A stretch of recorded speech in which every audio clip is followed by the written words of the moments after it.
Hello, and welcome to episode 84 of the Compassion and Cucumbers podcast. I'm Christine. And I'm Sam. Hope everybody's having a great day out there, whatever day it is you're listening. It's been an awesome day. I've had a pretty good day myself. Yeah. Yeah, I was readying our presentation for the upcoming vegan trivia night that we're going to be doing at the Vegan Center. Can't wait. Tonawanda. That's going to be so much fun. That's going to be a blast. I'm really looking forward to it. So get your teams together, call all your friends. Saturday, May 13th from 6 to 9 p.m. at Project Vegan at the Vegan Center in Tonawanda, New York. Yep, that's 60 Broad Street in Tonawanda, New York. And the price of entry is $15 per team. It does not matter how many people are on your team, but $15 per team. And light refreshments and beverages will be provided. Yeah, I believe so. Yes. Yeah, you can get all the details at the Vegan Center website. You sure can. On their events page. Yeah, I did. I had a good day. That took up a good chunk of my day preparing that, but it was really fun. I'm really looking forward to that. Yeah, well, I got to see it when I got home from work, and it really is delightful. It's going to be a good time. Really well done. It's, got a touch of humor in it, and yeah, very cool. Yeah, and speaking of the Vegan Center, this past Saturday, we were at the Earth Day pop-up market. We sure were. That was a good time. It was. I love pop-up market days. I do too. I really do. I don't even care if we sell anything. It's just a good time. I don't either. It's just fun. But we did pretty good. We did. Yeah. Yeah. Even it was kind of a quiet day. It was. Customer wise, but we did all right. We did just fine. Yep. We did just fine, and got to see some friends, and picked up a new subscriber or two, and planned an event. And so it was a very successful day. Most of the money that we made, we ended up spending on donuts. Well, yeah. From Radical Foods. Chocolates from Dark Forest. Yeah, Dark Forest chocolates. Dark Forest chocolates. He had some really, really awesome chocolates. Yeah. All kinds of different ones. Rice milk chocolates. And oat milk chocolates. And incredible, super dark variations. And all of them vegan. Dark Forest chocolates, they're not an exclusively vegan company, but they have many, many vegan options amongst their chocolates. And what we tasted, which was some of the rice milk chocolate, some of the mint meltaways. Oh, it's so good. Were absolutely beautiful. Yeah, so we did. We got some donuts from the ladies at Radical Foods. We got some chocolate from Dark Forest Chocolates. Mm-hmm. That's it, though. What else did we get? I think that's it. Oh, well, we stopped beforehand at the vegan grocery store. Right. Got breakfast sandwiches and 2 subs for lunch. Yes. From Glass's Subs. Mm-hmm. Those were good. They were good. Yeah. They were really good. Just nothing out of the ordinary. No, they were very much a sub shop sub. Yeah, it was a sub shop sub. If you're looking for a sub, they totally scratched that itch. Absolutely. Yep. 100%. Yeah. Cool thing about Dark Forest chocolate, not to go backwards in time, but is that they make all their own chocolate from the raw cacao beans. Yep. And all their chocolate is sustainably and ethically sourced. We had a conversation about that. And they grind their own chocolate and make their own chocolate right there in-house. They're located in Lancaster. They're at 11 West Main Street in Lancaster. That's really cool. So I highly recommend, if you're anywhere near the Lancaster area, go get some Dark Forest chocolate. It's all organic. They have lots of vegan offerings, and they have soy, gluten, and nut-free stuff too. So nice. Yeah. So yeah, it was a really fun market. I had a good time. I did too. It was great. Oh, last week we forgot to mention all the cool things that we found at Trader Joe's. That's right. So last week, Saturday, we were up at the Vegan Center for the Right to Rescue Summit. And on our way home, we figured we'd stop at Trader Joe's and do some grocery shopping because we don't always have that opportunity. Yeah. And so along with some of the usual things that we get at Trader Joe's, we did find a couple of new things that we'd love to tell you about. We did. Yeah. A usual thing, the Boursin dairy-free cheese. I love that stuff. Yes, you do. So we got a tub of that. We got, which I think these are new. Have you ever seen?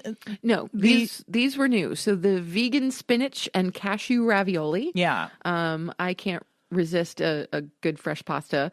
So we picked up a couple packages of those and actually had some for dinner last night. They were good. They were very good. Really lovely. I put a homemade sauce on them, and we did some vegan meatballs on the side, and it was really good. It was really good. What else did we? Oh, right. We got the vegan baby bells. Yes, I think for you that was like the highlight of the shopping trip. Have you tried them yet? I have not. Oh, you have to try them. They're pretty good. You can put one in my lunch tomorrow. Oh, I will. I'll throw one in your lunch. I did do a YouTube short on the vegan baby bell, so if you want to check that out on YouTube.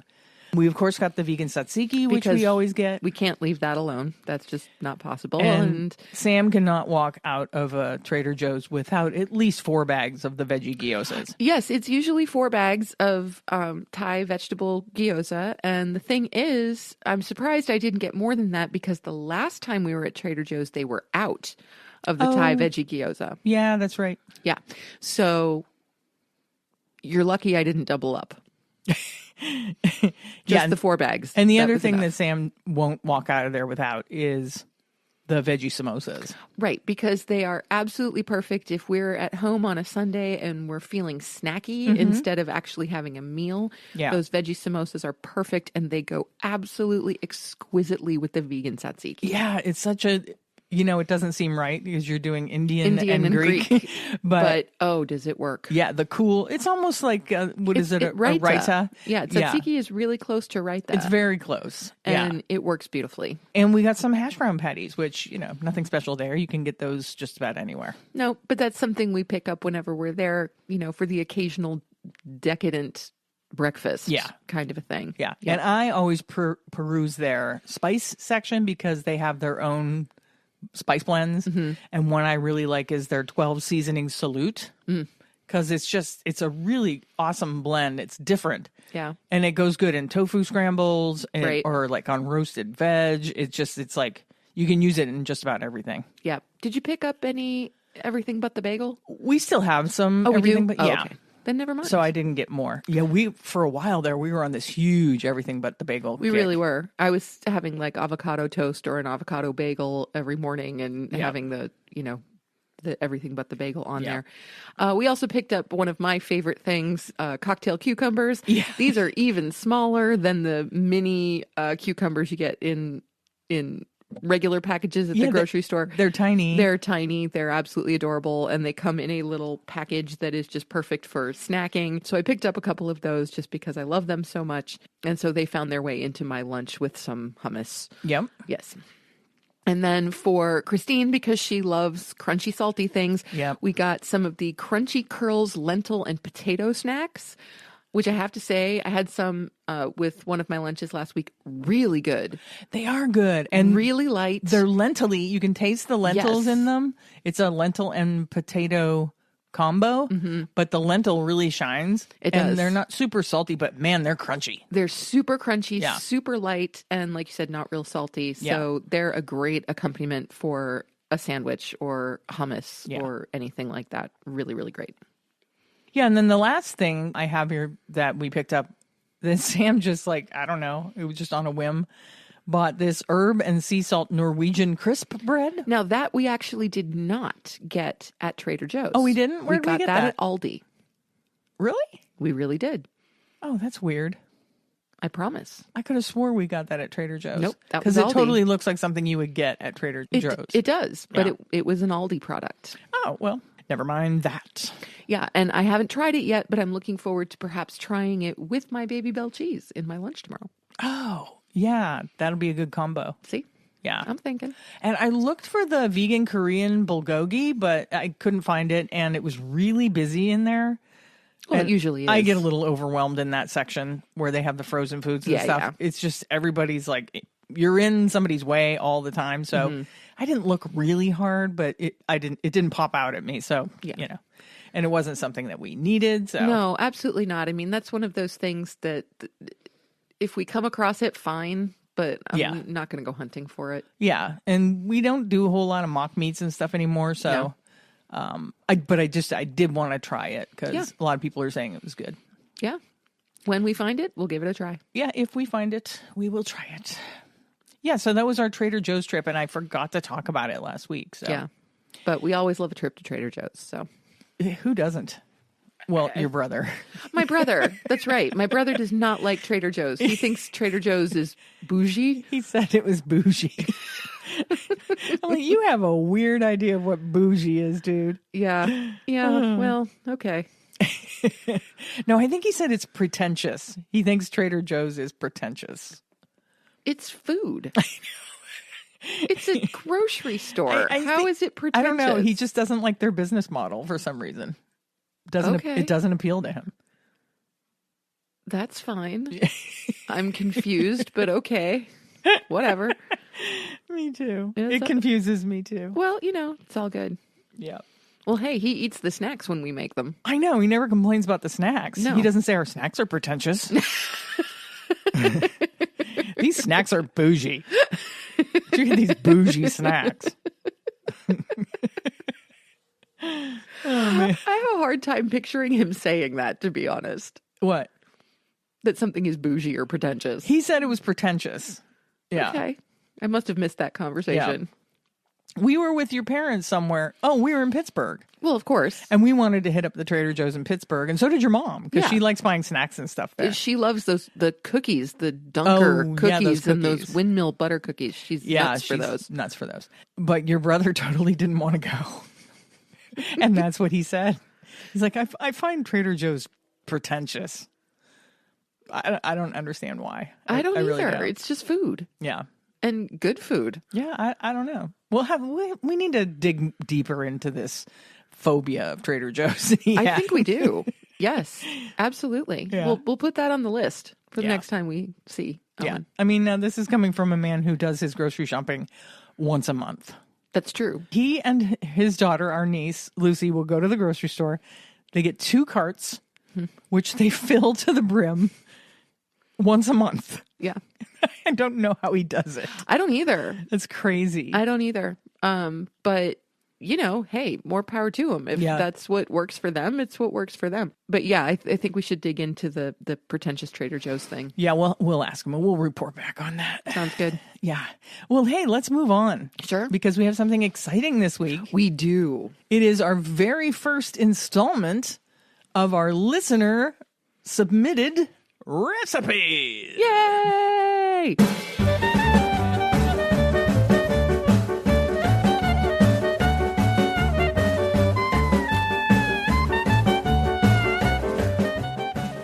This week, I made a recipe from one of our biggest fans who we are a fan of, and it's Emily Allsup's Greek tofu and fry wrap.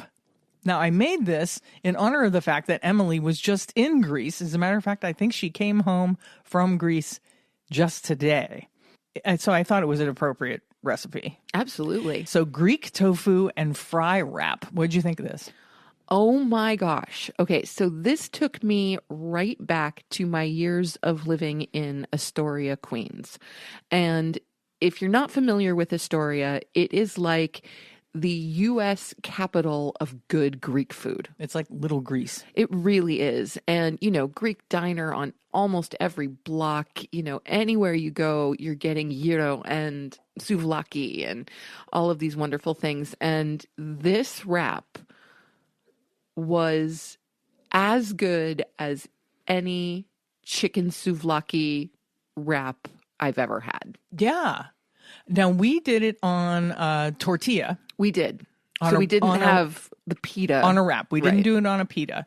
And I think it turned out just fine in a wrap. It was fantastic. Yeah. Yeah. So it's baked, marinated tofu that you cut into strips. And she had her recipe for like a Greek marinade. Yep. And then you make French fries. You can either make your own or buy French fries. I bought French fries, Emily, because I just didn't feel like making French fries. Fair. It's fine. And sometimes the store-bought ones crisp up a little more because, they coat them in potato starch and stuff. Yep. And so then I added in, she has just like all kinds of things you can add. I added in some really crispy lettuce, some really crispy leaf lettuce, tomato, cucumber, red onion, tomato. Oh, I already said You tomato. already said tomato. Oh, and I put a little bit of follow your heart Greek feta. Yes. and then topped it with a little bit of Trader Joe's Caesar dressing, which is really good. Oh, nice. Yeah. Nice. So, and some Kalamata olives. Oh, right. Kalamata olives. Mm-hmm. It turned out fantastic. Oh, it was absolutely so fabulous. Good. It was so good. It did, like Sam said, it took me back to every like Greek chicken wrap I ever had in my life. Yeah. Like restaurant quality. Yes. It was really good. Yeah. I enjoyed it thoroughly. Yeah, this was an outstanding recipe. And so thank you, Emily, for sharing that with us. And wow, you absolutely know what you're doing. Yeah, she knocked it out of the park.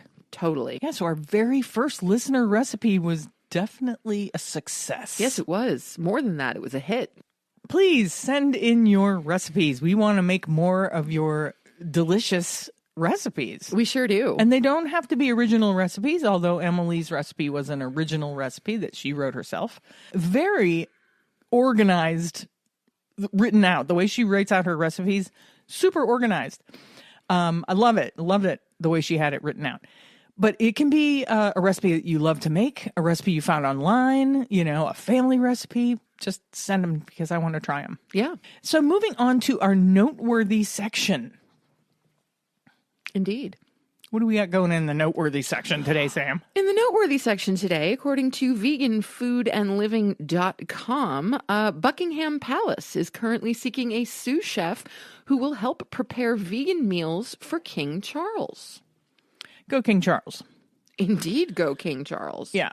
I mean, I'm not a huge fan of the royal family and everything that they've stood for over the years, centuries, whatnot. But Charles has done a few things that give me a little bit of hope. Yes. For England. Yes. Absolutely. I mean, and I know there are a lot of people out there who, have been for quite some time under the opinion that, Charles should have abdicated the throne in favor of William and Kate. Yeah. But he has not done that. And that's completely fine. But it says here in the article that while King Charles eats only vegan food 1 day a week for environmental reasons, according to reports, says he also goes meat and fish free 2 days a week. So he is apparently vegan 1 day a week, vegetarian 2 days a week, and then omnivore the other 4. Yeah, and it says he ditches dairy for 1 day. There you go. I don't know. What are you doing, Charles? Just give it all up. Well, I mean, it's kind of like the conversation we had last week about reducitarianism. Charles is a reducitarian. So Charles is a reducitarian. And so I think we need to honor the fact that Charles is a reducitarian. Also, I'm just saying for Charles, for his own benefit. Oh, at least give up the dairy, Charles. You don't need it. Well, yes. No, I completely agree. I mean, if we're talking about health, obviously King Charles is not a young man. No. And so... Isn't he like in his 70s? I believe so, yes. Yeah. And so, it would be advantageous for him to just give it up completely. But if that's not in the cards right now, that's fine. And I think it's great that someone with as much celebrity and notoriety and power is doing this and doing it publicly. I think that can have a real impact. Yeah, I mean, he's definitely falling into the reducitarian camp. He says, the business of what we eat is, of course, important. For years, I haven't eaten meat and fish on 2 days a week, and I don't eat dairy products on 1 day a week. If more did that, you reduce a lot of the pressure on the environment. Yes. There you go. Now, although the king isn't vegan, as we said, he has spoken out on animal welfare issues in the past, including factory farming. He's also a critic of the use of antibiotics in the beef industry. He is a passionate environmentalist. In 2011, he attended a conference in the U.S. stating for every pound of beef produced in the industrial system, it takes 2,000 gallons of water. That is a lot of water, and there's plenty of evidence that the earth cannot keep up with the demand. Of course, he couldn't be more right about that. Yeah, completely correct there. And as far back as 2019, it's been reported that he enjoys meat-free days, with an unnamed source telling the Daily Mail, naturally, his diet revolves around organic food, and he has regular meat-free days. He also likes to fast from time to time, which helps to moderate his weight. However, he has been criticized by animal advocates in the past over his reported enjoyment of fox hunting. Yeah, no, Charles. With the fox hunting. Well, I mean, I would say that that's an outdated and unnecessary sport, and there are certainly ways to get the sport aspect of hunting without actually hunting live animals. Yeah. So yeah, I would agree that he could do better there, but I support the fact that he is reducitarian and that he is conscious, at least, of these things. Right. That's, again, any step in the right direction. Yeah, so if you know anybody who would like to apply for this position, the job is truly like no other. As premier sous chef, you'll help lead the team of talented professionals in the royal kitchen. Supporting the head chef, you'll oversee day-to-day operations, and whether it's staff lunches or a grand state banquet, you'll ensure every meal is delivered to the highest of standards. It's pretty awesome. And then click the link to apply. No, I'm kidding. There is no link. There is no link. I'm sure that you don't have to apply. I'm sure that they reach out to all the people that they know will do the job. Yes. Yeah. And I'm sure there's an incredibly heavy vetting process involved. I'm sure it's not like listed on monster.com or whatever. No, I wouldn't think so. Seeking royal sous chef. Yeah. I don't think you'll see that anywhere. But yeah. So you know what? Go King Charles. Yeah. I mean, it's good news. I'll take it. It's good news. Anything else to say about King Charles and how he's eating in his search for a vegan sous chef? No. Like I said, I think it's great that he's not only doing this, but doing it publicly. Yeah. That could very easily be something that is completely like on the down low. Why would he keep it on the down low? This is the kind of thing that a politician is going to, tout. Certainly. Yeah. But, we know that veganism is not always the most popular position. Yeah. Vegetarianism is not always the most popular position. And even though, the UK does significantly better than the United States does in terms of making vegan options readily available, there are still a lot of hardcore, dyed-in-the-wool meat eaters. Yeah. In the UK. Yeah. Meat and veg. Meat and veg. That's right. So I think it's great of him to do this. Yeah, I mean, hopefully it encourages the people of England to do the same. I have to go take a step back for a moment because I just remembered another thing that we got at the market Saturday was some moringa oil from naturallystrong.org, and you got I did. I got the moringa capsules. Moringa capsules? Yes. If you're not familiar, moringa is an ancient tree. It grows in India, and apparently it has all kinds of medicinal properties. Yep. Yeah. India grows some really great stuff. Moringa and amla are the two big ones, and they both have substantially documented medicinal properties. And so I picked up some of the capsules, and Christine grabbed a sample of the oil. Yeah.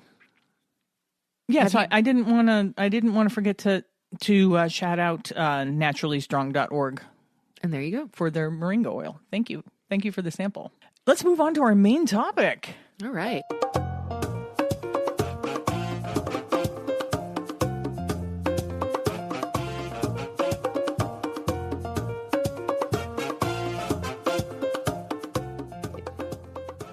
This week, our main topic is Ed Winters, a.k.a. Earthling Ed's new short film titled Milk.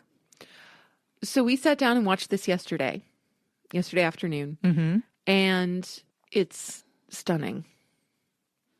Yes. And when they say short film, it's a short film. I think it's 5 minutes long. Yeah, it's about 4.5 minutes long. Yeah. But what he manages to pack within that short period of time is amazing to me. It is. It's just incredible. Yeah. And the vast majority of the film is animated. Yeah. Well, it starts out animated. It opens up on an animated scene of somebody having a bowl of cereal in their kitchen. Yes. And then it moves to what looks like a composite of real film and CGI. The cows in the film are CGI. Yes. There's a mother and a calf. Baby. Yep. And it shows the process of the mother who is a dairy cow. Her calf is taken away. She lives her life as a dairy cow, and then she goes to the slaughterhouse. And of course, her calf goes to the veal industry. Yeah, her calf goes to the veal industry, and then the mother goes to the slaughterhouse after, she can no longer Produce enough milk for her to be profitable. And the fact that the cows are CGI does not take away from the impact. Not at all. It's very impactful. It is. Yeah. The CGI is profoundly realistic. You can see the soul in these animals' eyes. Yeah. And it just makes for some incredibly powerful imagery. I mean, we were both tearing up. Yeah, I cried. Mm-hmm. Yeah. Yeah, for sure. And I think one of the really successful aspects of it is that a lot of times when you see things like this, when you see footage of a calf being taken away from its dairy cow mother, that is in the presence of hundreds or thousands of other cows. And so the focus is not necessarily so pointedly on the connection between mother and baby as they're being separated. Yeah. And the just complete disregard that the calf is treated with as it's thrown into a truck, into the back of a truck. And we've seen other documentaries where they have, undercover people have documented that happening in real life. Yes. That the calves are just tossed around like they're a thing. Yes, sack potatoes. Yeah. Yeah, absolutely. And just hearing the mother and the baby crying for each other. And I mean, come on. They're the same as any human mother and baby. Yeah. And yeah, like the saying goes, cows don't give milk because they're dairy cows. They give milk because they're mothers. Yes. Yes, absolutely. And so after this has all happened, I don't want to give away the end. Actually. I don't either. Yeah, I don't want to spoil it for people. No. But I highly recommend you reach out and watch this film. It is available for free on YouTube, and I will link to it in the show notes. I did want to say tell you a couple of the things that Ed Winters said about the film. He says all dairy cows are victims, which is absolutely true. Absolutely true, for sure. He says we never stop to think about what these animals are being forced to endure. So by highlighting the story of an individual mother, we hope that people will recognize that there is always a victim when we buy dairy products.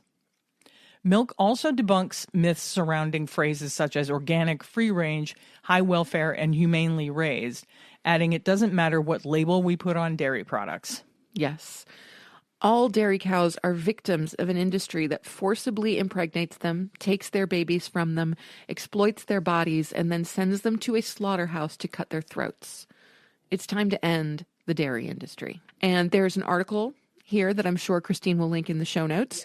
Also from Vegan Food and Living. So this is veganfoodandliving.com /news/Earthling Edge short film Milk nominated for major award. So the film has definitely gotten some attention and is nominated for a major award. It's nominated for a Webby.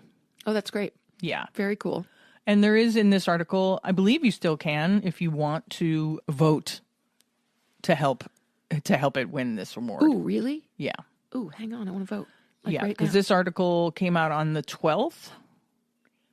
So I'm pretty sure that you can still click the link and vote for it as a short film to win a Webby Award.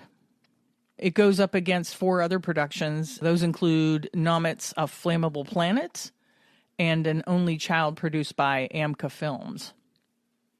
Speaking about his nomination, Ed Winters said, "This is a really amazing opportunity for a film about veganism and animal rights to win the prestigious award of its kind. Together we can make it happen." Yeah, so down at the bottom of the article, it does tell you how you can vote. Fans of Earthling Ed and Milk can vote for the film online under the category animation. Voting is open. It's closed. Voting is only open until April 20th, and a winner will be announced a week later on the 27th. So we'll have to see bummer. We'll have to see if Ed wins. I really hope he does. Yeah. I really hope he does.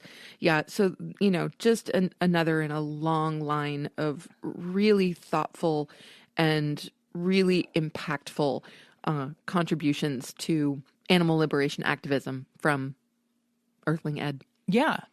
And if you're interested in other vegan documentaries that you can watch, I do have a list here, which I will also link in the show notes. There's A Land of Hope and Glory, which we have not watched yet. Ooh, we'll have to check that out. Cowspiracy, Of course. which we have watched, which is a really well-made film. Yes, it is. Game Changers, which focuses on veganism and athletics. Yep. Which Game Changers is responsible for a lot of men going vegan. Yes, it's true. Seaspiracy, Yes. which I couldn't get through it. Yeah. I have gotten through it. It's riveting. It is. It is. But it's hard to, I had a conversation with a young man Saturday at the Vegan Center because we always have out our information from Vegan Outreach. Yes. And he's vegan, but he started picking up the pamphlets and he put it back and said, I don't know why I do this to myself. I'm vegan. I'm like, I know. Why do we continually traumatize ourselves? We're not the people that need to see this. But I guess it's just, to keep ourselves as well informed as we can be. Absolutely. So that we can pass the information on to other people. As well informed and as focused and motivated as we can be. Yes, it's difficult to watch a short film like Milk. It's like I've said many times, I can't get through more than 7 minutes of Dominion. Yeah. And I'm cringing and in tears from the first 30 seconds. I know. I can't watch it. Yeah. So, but that doesn't mean we shouldn't. Just because we're aware. Right. Doesn't mean we shouldn't still engage with those images as a reminder. Yeah. And I think they're good to maybe sit down with a family member that's thinking about becoming vegan. Yeah. And maybe just needs that little extra push to watch some of these. Forks Over Knives is another one. And I think that's a really accessible movie for someone to watch. It kind of focuses on the dietary stuff. And of course, the one that a lot of vegans, ourselves included, have acknowledged was kind of their gateway. What the Health? What the Health is on this list. Yep. Eating Our Way to Extinction. That was a good one. Which we watched, and we do have a review of that on a past episode. Yep. McLibel about McDonald's, but I haven't seen that. Two people who wouldn't say sorry. Huh. It says it's a landmark case in British legal history when the McDonald's Corporation sued environmental activists for libel. Interesting. Yeah. We'll have to check that one out. Yeah, for sure. Hogwood. I want to see Hogwood, but then I don't want to see Hogwood. Mm-hmm. It's, of course, about pig farming.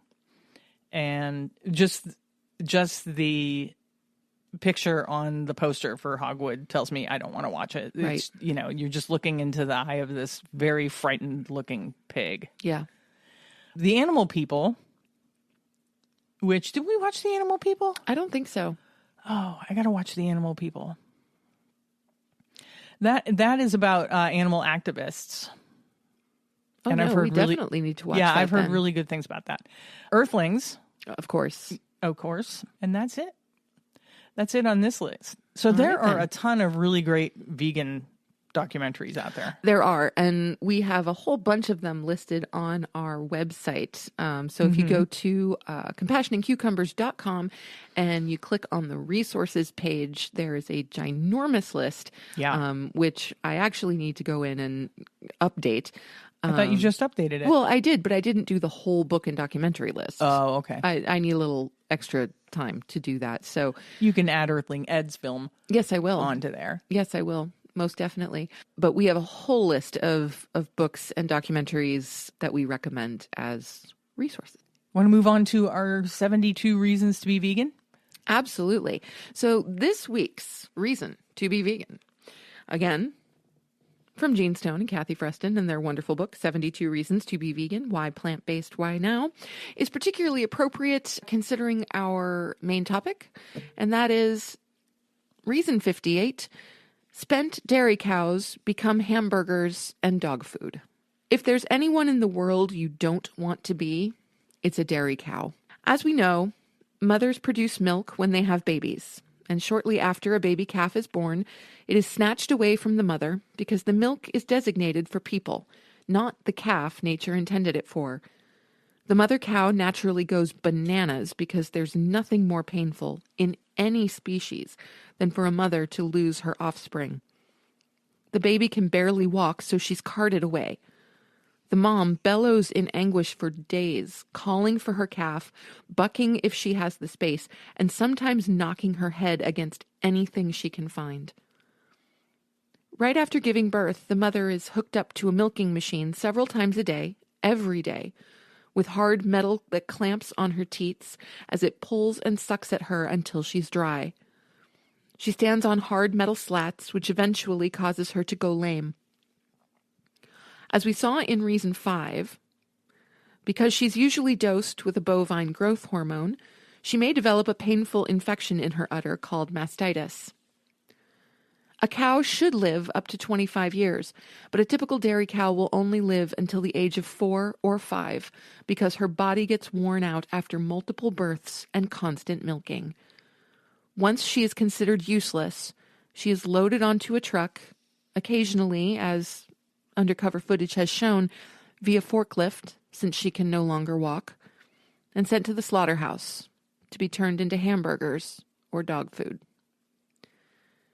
And a frightful fact to go with this is that one beef patty can have the meat of up to 100 cows in it. Yeah, that's really disturbing. Yeah. That if you're eating one cow meat patty, it's the suffering of hundreds of animals. 100 cows. Ugh. Ooh, that gave me the willies. Yeah. Well, thank you for that appropriate reason to be vegan. I thought that was a good connection this week. Yeah. Yeah. And if you don't know, the dairy industry, as terrible as the meat industry, the pork industry, pig farming industry, all of those industries, as terrible as they are, there's something about the dairy industry, and I've said it before, that really, I mean, maybe as women, it really gets me. Yeah. It really gets to me. I agree. And it's the industry that, like, vegetarians don't seem to look at as cruel. You know, they don't see the milk and the cheese and all the other dairy products as coming from a cruel industry. Right. But the dairy industry is the cruelest of the cruel. I agree completely. Yeah. If I had the choice and I could eradicate any aspect of animal-based food production, I'd get rid of dairy first. Start with the dairy industry. Yeah. If I could only pick one, it would be dairy. Yeah, me too. Eggs would be second. Yeah. Because again, mothers, right? Losing their babies immediately and having them thrown into a grinder while they're still alive. Oh. Like, come on. Sorry. When we talk about I get a little fired up when we talk about this stuff. I know. The truth hurts, but it does. Yeah. But anyway, I'll leave it alone. I won't get on a soapbox. Can we move on to something a little lighter? Absolutely. Let's do it. Okay. Well, it is your favorite segment of the show coming up here. So you want to have at it? I would love to have at it. And I love that you give me this segment. Seriously, it means a lot. Thank you. You're welcome. All right. So as you all know, my favorite segment of the podcast is the listener shout out. Just want to give a shout out to all my fans watching. I love you guys. I love you. This week, we are shouting out Micah McIntyre. Micah is a longtime listener who discovered us when she was looking for VegFest information. She has contacted us numerous times to discuss episode topics. She was featured in our Christmas Listener Traditions episode, and she is a very bright young lady, and we always look forward to her emails. Yeah, thank you so much, Micah, for listening to the show. I just think it's incredible how you found us. She, I believe, is in North Carolina. Was looking for information on a North Carolina Veg Fest, Googled it. One of our Veg Fest episodes came up, and she's been a listener ever since. That's awesome. Yeah, and I just love that. Yeah. Yeah. Absolutely. So, Micah, if you will please send me, either email me and Sam at compassionandcucumbers@gmail.com, or you can DM me on Instagram your t-shirt size and your address, and I'll send you a swag bag. Yeah. For being one of our very favorite listeners. Absolutely. I just love it when young people are listening. Yeah. I just love the fact that Micah, as a young person, is willing to sit and listen to us two old ladies ramble on for Seriously. an hour. And not only that, but to engage with us. Yeah. You know, the fact that she does email us and she does tell us what she's thinking and what she's feeling and what her experience has been. It's remarkable. Yeah, very thoughtful emails, you know. Yep. I really appreciate it, Micah. So send me your info so I can send you a swag bag. And that takes us to housekeeping. Sure does. Hey, we want your favorite vegan recipes. I know I talked about it earlier. Today was our very first listener recipe segment. So email me or DM us your vegan meals that you love to make. Send the recipes so we can try them. You can contribute to our Food Not Bombs fundraiser at our Buy Me a Coffee site. That's buymeacoffee.com/cucumbers. Any funds raised through this fundraiser will go to benefit the Buffalo chapter of Food Not Bombs. If you're not familiar with Food Not Bombs, they are a wonderful organization that provides vegan meals to those who are suffering with food insecurity. And follow Sam's Etsy site. It's Cucumber Craftworks on Etsy, and take a look at her beautiful knit scarves and handmade jewelry and bead art. It's all vegan and made with love. Yes, and very soon there will be a new product line up on that website, and of course also available anytime Christine and I are vending, whether at a pop-up market or a veg fest. And I finally got this project I've been planning up and running. It only took me 5 tries yesterday, 3 epic fails, 1 fail, but turned it into something else, so it was okay. And then 1 finally, I got it right. So what is this exciting new thing you're making? These are my wonderful knitted crossbody cell phone bags. So these are perfect for a veg fest if you don't want to carry a lot of stuff with you, you know, just your phone and maybe some cash and your credit card. And they're really very cute and a lot of fun to make. I agree. They're really cute. Yeah. So I'm working on getting several of those up and ready before I put them out on the website, but those will be coming soon. Yay. Okay, let's see. You can also subscribe to our YouTube. Christine has been working on some cooking videos, and she just this week did a couple of shorts on the Baby Bell cheese. I did Baby Bell cheese short and Vegan Cuts unboxing. Yeah. Yeah, so definitely worth checking out. So find us on YouTube. And subscribe and click the little bell so you're notified when a new video posts. There you go. Want to get a listener shout out like Micah? Hey, send us a DM or an email letting us know you listen and tell us a little bit about yourself so that we can extol your virtues. Your virtues. Indeed. Yes. If you're interested in supporting the podcast, you can go ahead and join our Patreon. We have added some of our recipes for our patrons, and we'll be adding some fun behind-the-scenes videos. The link is always in the show notes if you would like to join the community there. And leave us a review on your podcast app if it allows. I know that the Apple Podcast app does allow you to leave reviews, and most podcast apps will allow you to at least rate us. We like the 5 stars. And if you can't do that, you can go right ahead and share the show with a friend or family member that you think would enjoy what we do. That also applies to all of our social media posts. It's the easiest way to support us or any of your favorite content creators, and it costs you nothing at all. It does not. Oh, another thing I wanted to mention, if you listen on Spotify, the Spotify podcast app now has a section where you can interact with the podcast. So I always post a question. Sometimes there's a poll that you can interact with. So if you listen on Spotify, look for that. Awesome. Yep. And last but not least, join the AFA Vegan Voter Hub. The AFA is Agriculture Fairness Alliance, and they are in Washington right now lobbying on all of our behalves so that we can effect change in the upcoming Farm Bill. So I guess that's it. We're wrapping up episode 84 of the Compassion and Cucumbers podcast. That's just crazy. 84? Yeah. Wow. Moving right along. Yeah. Thank you for spending your time with us. We know your time is precious, and we really appreciate you taking a few moments out of your life to listen to us. We do. Yeah. We really do. Yeah.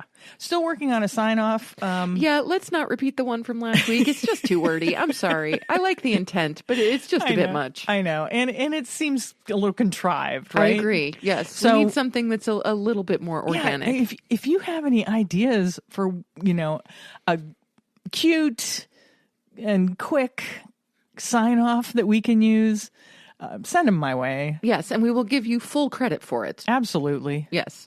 Because we're obviously at a bit of a loss. A little bit. Endings are hard. Yeah. And so you know what? I'm just going to say, thanks for listening, everyone. Have a great week. We'll catch you next Tuesday. We love you. Bye. Bye-bye. The end.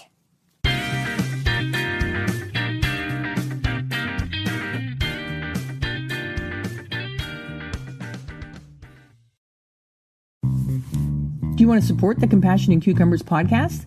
Well, you can do that by joining our Patreon page. We have 3 different levels of support, and all 3 come with their own special bonuses. Hey, you can support the podcast and get yourself some really cool merch. All the links and deets are in the show notes. We'll catch you next week on the next episode of Compassion and Cucumbers.